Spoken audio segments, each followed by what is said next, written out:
तो hey guys, welcome back to our YouTube channel. आज की वीडियो में हम लोग करने वाले हैं ईडीएम एंड फ्रेजेस।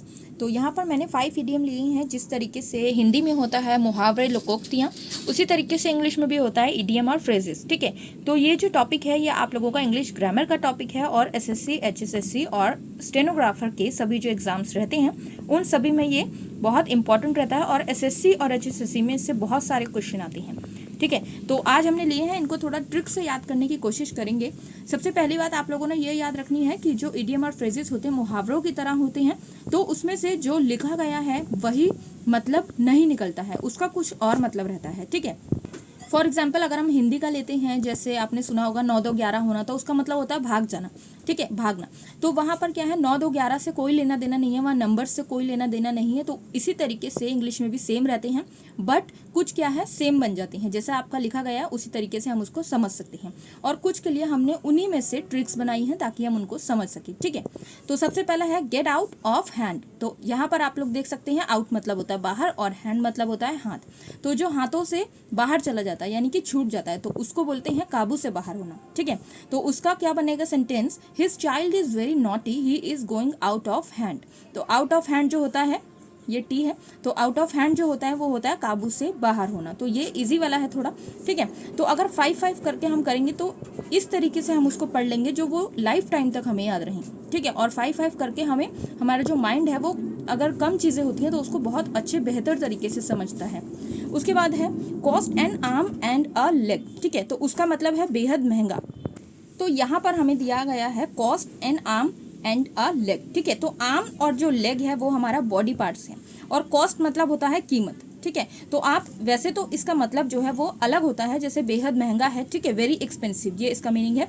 तो लेकिन हम इसी में से कोई ट्रिक बना सकते हैं जो हमें ये याद रहे। जैसे कॉस्ट जो होता है वो कीमत होता है, तो हमारे आर्म्स की और हमारे लेग्स की जो कीमत है वो बहुत ज़्यादा होगी, यानी कि वो हमारे प्रकृति की जो देन है, हमारे बॉडी पार्ट्स हैं वो अमूल्य हैं। ठीक है, जिसको हम कह सकते हैं बहुत महंगे हैं, वो अनमोल हैं। तो उसी तरीके से हम बेहद महंगा समझ सकते हैं इसमें से ही। तो this car is my favourite but it will cost me N arm and a leg. तो इस तरीके से हम इसको लिख सकते हैं। नेक्स्ट है पुल समवन्स लेग। तो अब यहाँ पर ये लोग बहुत सिंपल है, ये वाला ये आप लोग समझ सकते हैं कि पुल समवन्स लेग, पुल मतलब होता है खींचना और लेग मतलब होता है टांग। ठीक है, तो किसी की टांग खींचना, तो ये हिंदी में भी होता है सेम।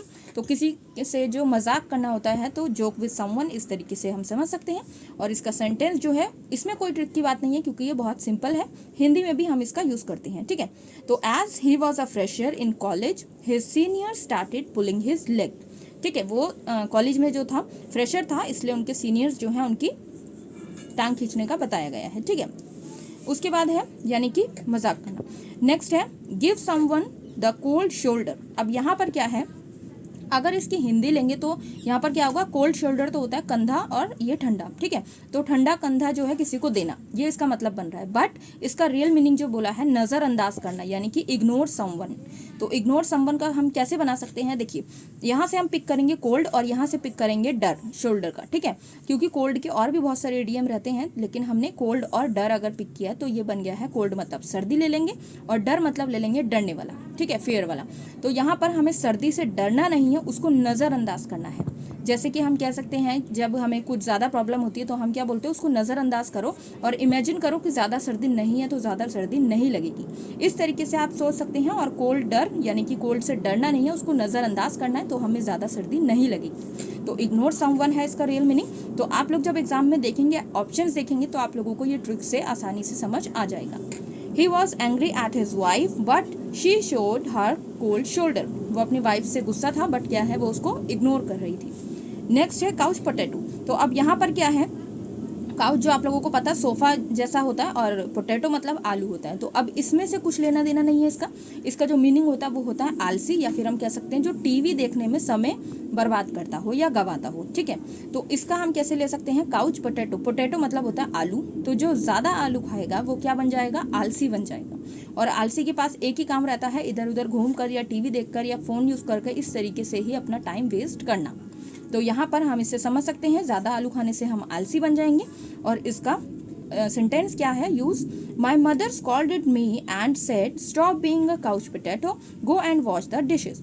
मम्मी ने बोला मतलब डांटा कि काउच पोटैटो बनना बंद करो और बाहर जाकर बर्तन साफ करो। ठीक है, इस तरीके से। तो सेंटेंस में ये किस तरीके से यूज़ होगा, क्योंकि क्वेश्चन जो है वो किसी भी तरीके से आ जाता है, या तो हमें सेंटेंस में दिया, अंडरलाइन कर दिया है इस तरीके से कि इसका मतलब बताओ और ऑप्शन दिए हैं, या फिर हमें इस तरीके से दिया है और ऑप्शन दिए हैं, ठीक है, या फिर हमें इस तरीके से दिया और हमें पूरा सेंटेंस दिया है, उसमें हमें यूज़ बताना है कैसे करना है।